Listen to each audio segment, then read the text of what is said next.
welcome to Your Need to Know. I'm your host, Catherine Reed, and joining me today is Stair Calhoun, one of the founding members of Network NoVA.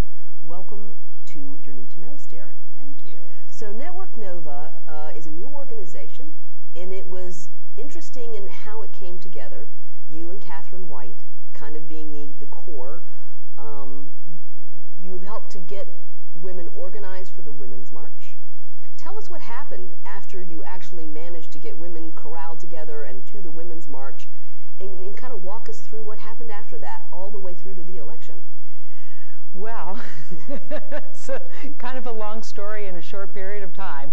So after corralling people to the Women's March and reaching out across the state and meeting different people, we started to really learn what was going on, or I started to really learn what was going on, and that we had this opportunity in Virginia. So I went to a meeting. I learned that there were 17 delegates to flip, and 17 plus 34 is 51, and we're almost there. So yeah, and that was a goal. That was like a concrete goal. I mean, was that helpful in helping people to focus on this is what we're working toward? It was certainly helpful to me because I realized that the potential was there, and I believed all along. I wasn't one of those who only thought we could flip 10 or 5 or so. I said, why not? Why can't we flip them all? So, and we just about have. So yeah, we have. We've got 3 up in the air. Yep. But you guys have done a remarkable job at basically bringing people together. You don't have, you're no political consultant. You don't have years of experience in organizing, and yet you've been tremendously successful with this organization. I think that maybe because I don't have the old ego stuff going on with it, and it just has been something that I enjoy doing, that really helped. I think maybe people weren't intimidated by me, and I could just, reach out and not always be so professional, be a little bit messy with what we're just doing, put out ideas, many of them which have been very good, but without, so people can just come along, right? Come along. It's I think, and that is the nature of grassroots organizing, and yet people don't always feel like they have something to offer. But I think you showed women that actually they do have a lot to offer, and I think it's been very empowering when you and your 7 team members put together the Women's Summit in June of last year. You did that in 70 days. Yeah. 70 days, and 344 people showed up, including over 30 delegates who were running, some incumbent delegates and some new delegates, but these people believed you had credibility. People paid the price of the ticket. You had tons of sponsoring organizations. The hall was lined with organizations who showed up. Yeah. How do you attribute that? The fact that you just basically invented Network NoVA and said, we're having an event and you should all come? Just the power of energy, I guess. It's like just the idea. Good workers. I mean, my team members are awesome and professional in each of their different ways. Robin with the registration, Catherine with getting a lot of the sponsorships, Renice and Barb and others with just their networking and the people that they know. So, and just it really was a day. It came together. It was remarkable. It was really, a 24/7 kind of activity for 70 days. So one of the things that you had were postcards that people filled out when they were there. You did a lot of really clever things that I have not actually ever seen done before. Right. Well, this is what you can do in grassroots. You can just make up ideas and go with them. We had postcards that said, I've sort of forgotten about that part, but postcards that said, I will vote and I will work and I will. And it showed up at my house, by the way, just so you know. Oh, did it? Yes, okay. It showed up before the election at my house. Okay, good. All right. So, so the intention there was to set an intention at the Women's Summit and then move forward. And I think that one of my goals for our next summit is to get more women and men involved who haven't been involved before. So that's sort of like bring a friend is kind of going to be our motto. It's like, let's keep the momentum that we've got and let's grow. So that's one of the things about election cycles, for those of us who follow all of them, is that you get a huge drop-off after a presidential election. But the result of this past presidential election was a real shock to a lot of people, especially in Northern Virginia, I would say, Northern Virginia. And so people woke up, after the election going, how could this have happened? And so there was a lot of energy there, and I think it affected turnout. We had a greater than normal turnout for an off-year election, with our governor's race being 1 year after the presidential. We usually have a huge drop-off, but we had a 5% greater than expected turnout, and that was on the Democratic side. Yes, well, I think that, there's a lot of groups that we can attribute that to, and a lot of hard work that went into that, a lot of, get out the vote. There's an election, wearing our buttons, when we vote, we win. That was a great rallying cry. Yeah, it was a hashtag. When we vote, we win. You had buttons, you had T-shirts, you had a hashtag. Yeah. When you showed up places, and you personally showed up everywhere, people knew who you were. Yeah. You basically had branded your grassroots movement. And you're right that there were other groups. The New York Times did a fascinating profile of Katie Sorensen and the David Read campaign. Mm-hmm. And they really did endeavor to include many, many different organizations, of which Network NoVA was one. Yeah, and there are some really great organizations. WOFA, for one, in Arlington, has done a lot of work, and and the Liberal Women of Chesterfield County, they've done a lot of work. Well. So it's exciting. So it was really a team effort, and I think that because we're new groups and stuff, we don't have this sort of turf and ego. You didn't have this idea of how it had to be done. Yeah, exactly. You basically, right. Yeah. I think you were creative. Yeah. I think you were innovative. I think you didn't know what you didn't know, so you just did what made sense. Yeah. Common sense is not always common. Yeah. And so I saw a lot of practical things that you did, especially like the postcard campaign. You referenced Robin Warner. Yeah. So Robin Warner put together postcards for VA and actually had a relationship with all of the different delegate campaigns and worked with them to get lists. And they sent out 136,000 postcards and did a beautiful professional job at that. And she really believes, and I do too, that the actual act of writing the postcard is something that's important. I do too. So that's something that keeps you engaged. And a little bit of this came out after the march with the March group. They were encouraging everyone to send postcards to their representatives and this sort of thing. So in the Northern Virginia area, we didn't have so much need to send postcards to our representative and call our representatives. So we were lucky in that respect. We could focus more on the candidates. But you took a really good concept because a lot of the postcards people actually printed themselves. Oh, yeah. It was a kitchen table project that included kids, which I thought was remarkable because how else do you get kids to be, engaged in the civic process if there's not something that they can do? They can't vote, certainly. Right. But they got involved in other ways. I thought that was very unique too, in the fact that they were personalized. This wasn't some slick mailer, that's mass-produced and showed up in people's mailboxes. It was a small postcard that people had actually hand-addressed and written and put a stamp on. Well, there's a big question whether or not these mailers actually are very beneficial. I mean, they seem like kind of a waste to me, but...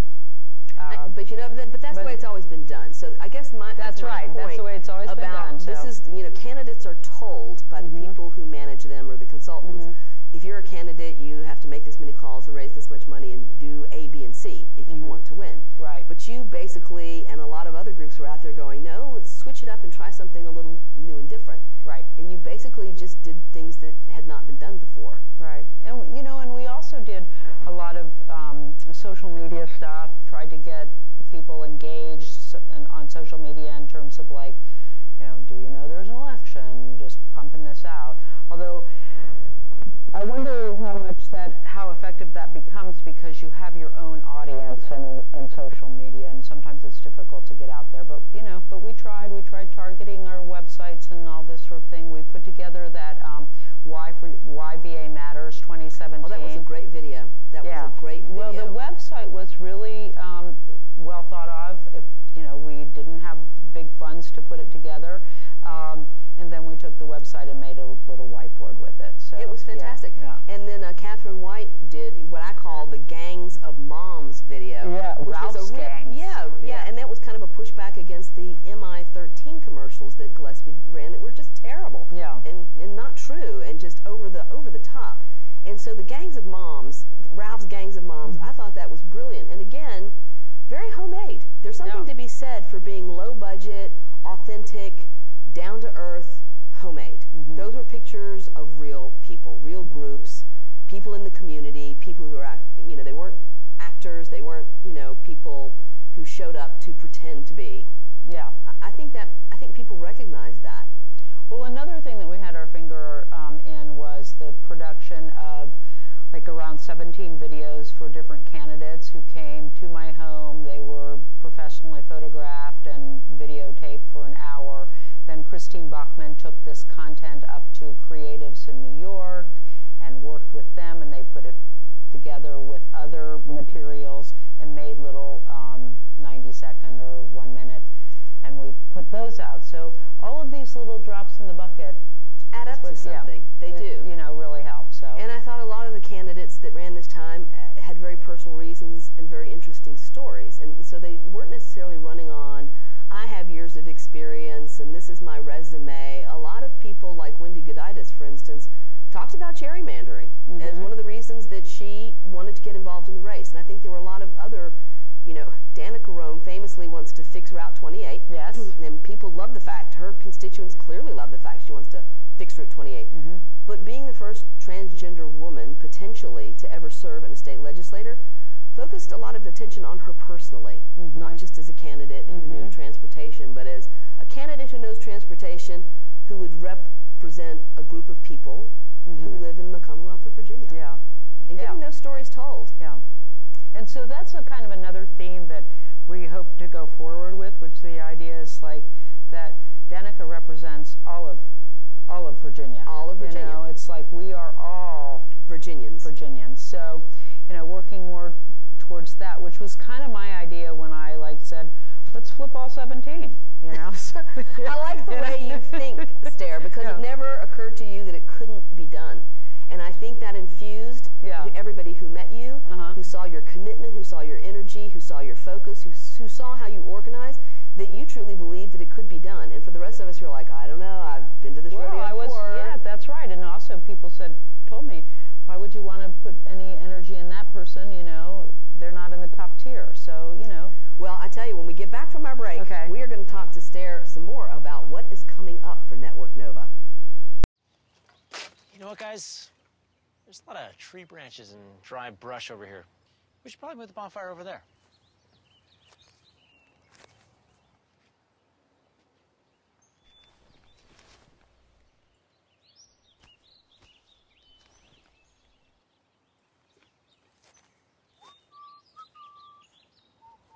I'm guessing Smokey liked that idea.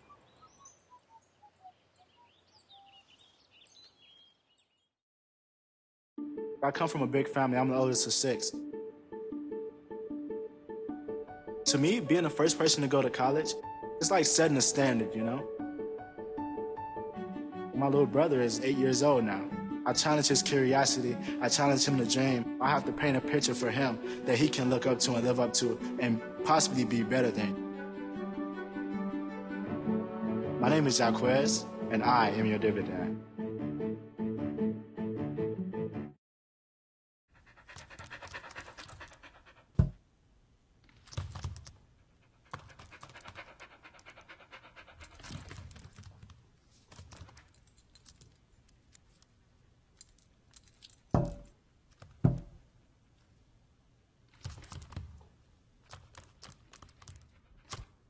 There's a shelter pet who wants to meet you. Meet one today. Visit theshelterpetproject.org. Adopt.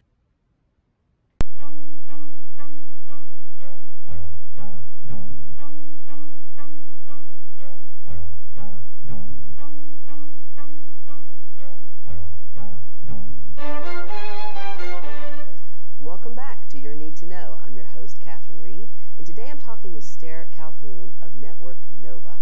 Stair, I am so excited to hear what you have got planned moving forward after your resounding victory lap around Virginia. That's right. Let's get this up for everybody to see. We voted, we won, right? And so, game on, Virginia. Yeah. short term, long yeah, term. so yep, there's it all seems like has to be done immediately, of course. And we thought about this before the election, so we were kind of prepared for a win in a way. We've reached out to the new candidates or the new delegates, and we are putting together meetings with them to see how we can help them and support them. One of the things that we've done is we've put together with other grassroots groups all over the state, and if anybody hears this and wants to join, please let me know, a Virginia Legislative 2018 group where we're watching the legislation carefully and alerting the various constituents of the committee members.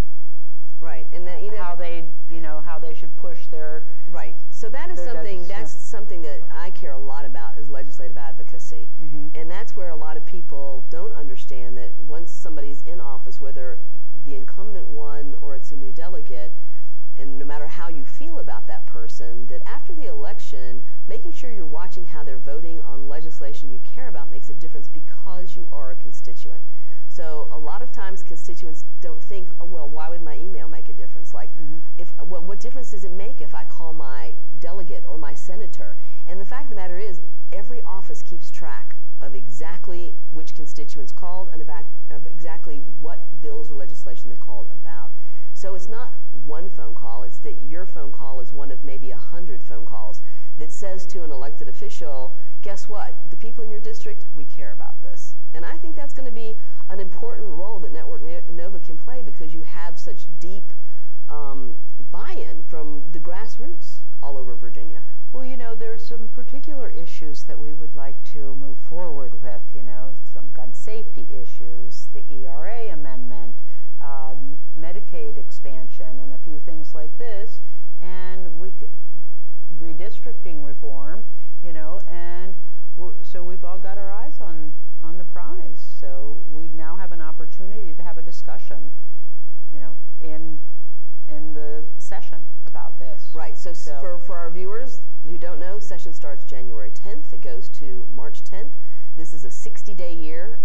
In odd years, we have a 45-day year, which is an incredibly short amount of time for thousands of bills to make their way through. In fact, thousands of bills don't make their way through. The majority of them are killed in subcommittee or committees before they ever reach the floor. So as I said, we have this group, and they have got something, and we're calling it VA Plan. So it's Virginia Progressive Legislative Action or Alert Network. Okay. So basically, it's gonna go out to group leaders and/or anyone who's interested, so that they can see what bill is up and who's in charge. How would people get those alerts? I mean, walk us through the steps of how people can engage with you. Well, we are still working out some of the dissemination methods of how this is going to work, but we basically hope to have group leaders in our coalition who will be distributing this information out. So, Leah, let's talk about the fact coalitions matter a lot, and you are working with a lot of different groups who do have their own avenues, whether it's an email list or it's a Facebook group, right. Meetups or regular meetings. There's lots of groups doing things. Democratic Promise is one of the groups that you've recently connected with. It's really kind of focused on bringing together rural Virginians with people who are in suburban or urban areas. Okay, so let me just jump back and talk a little bit about the sort of the dissemination and all the groups and this sort of thing. Is that there's a problem there. There's too much information floating around. This is one of the things that we are trying to kind of get a handle on, so that you can check something once a day, right, and be able to know an action or the important news of the day. So that's kind of what we're working on. So I felt like you sort of alluded to that. Anyway, so the Democratic Promise. Okay, so this is something really big, I think. It is Sam Rassoul's project from Roanoke, Virginia, and it is reverse constituent services. Basically, we call, we're from the Democratic Promise. We find out if people need anything. If we find out that they need something, we go back to our social workers, we let them know, and the social workers will help them with their constituent services. It's the idea of reaching out to people and offering them something rather than just always asking for something. So, and that's an interesting concept. You know, candidates will go out and ask for someone's vote, have no problem knocking on their door and asking for their vote. But this is about knocking on somebody's door or making a phone call and saying, you know, tell me what your challenges are. Tell me how you could better be served by the agencies or the process, and I think that's really important, because I think people don't feel like between elections that their elected representatives really care what's going on with them. And I think that's part of what has driven Sam Rasool, is the fact that people don't feel heard or understood in some of these locations. You know, and we want the Democratic Party to start to stand for something, the values that they believe in, which are that we care and we help, you know. So Sam will be coming and doing an impact training on December 3rd at the Sherwood Library. It's a free training. I'm highly recommending that anybody who is in the grassroots and or the Democratic Party should join, learn, let's work together. And are you still using, because I know you use Meetup extensively, so people who are on Meetup, because I still get your emails with all of the different things. Well, yeah, so once again, this has been hard, because there's Meetup, there's Google Calendars, there's Facebook, there's Eventbrite, there's Action Network, okay? So I still like Meetup because it does push the events to you. Now, you have to set your email preferences to 1 per day, but it does push it out so that I don't have to push it to you. I don't have to remind you. Facebook events are a good way too, but you have to check the calendar and go and look for them, or make a note yourself. So we're working through some of these things internally in our group as to like what's the best way, so that we stop getting bombarded by, you know, one group telling us come to the meeting and the other group telling us come to the same meeting, and another group, you know, so getting all of these emails. So we'll still be using Meetup. I'm kind of it's a good platform. I like the platform. And tell us a little bit about the planning stages for the Women's Summit that's going to be June 23rd. Yes, June 23rd. We are now live, so you can sign up now.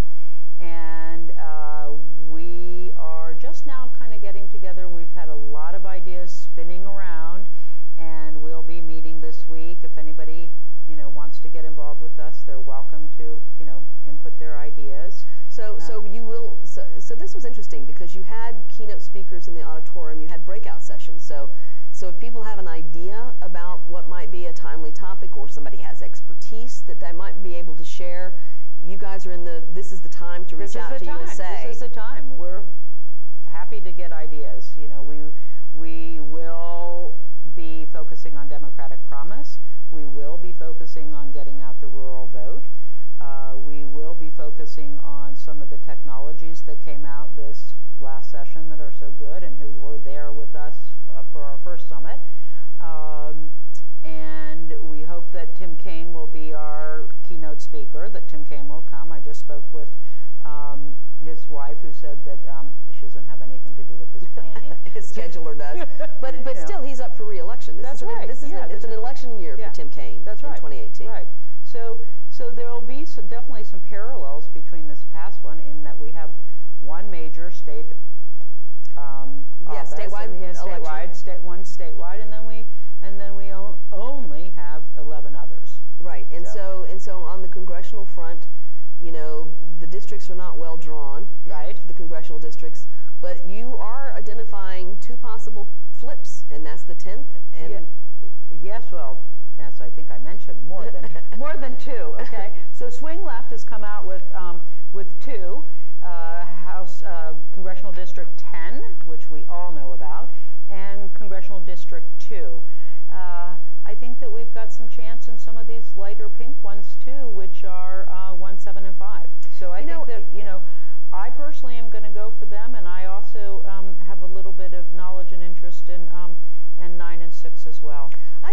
6 because it's an open race. That's right. Bob Goodlatte, who has not been a particularly good congressional representative for Virginia, has decided not to run for re-election. But it is a very red district, and so I think a lot of potential candidates might be discouraged from running. But I'm with you. I sort of think that I'm all about making sure that we've got candidates in every race, credible candidates in every race. Well, I just think that we have to, continue to build and work and everything. Unfortunately, it costs so much money to do this. It's sort of off-putting in a way, but I think that we have to still continue to build, call people, get people involved, let everybody know that there's an election every year, and how important it is, and how we can best serve their needs.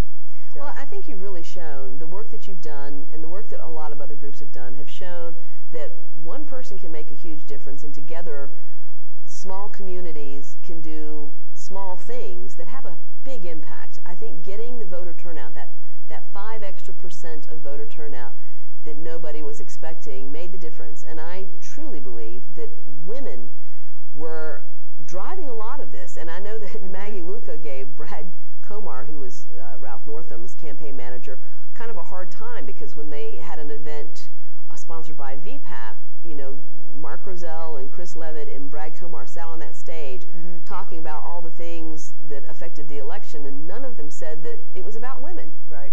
And you and I both know, yeah, it was about women. It was about women. This really was the year of the woman. So, we consider this to be like really a historical,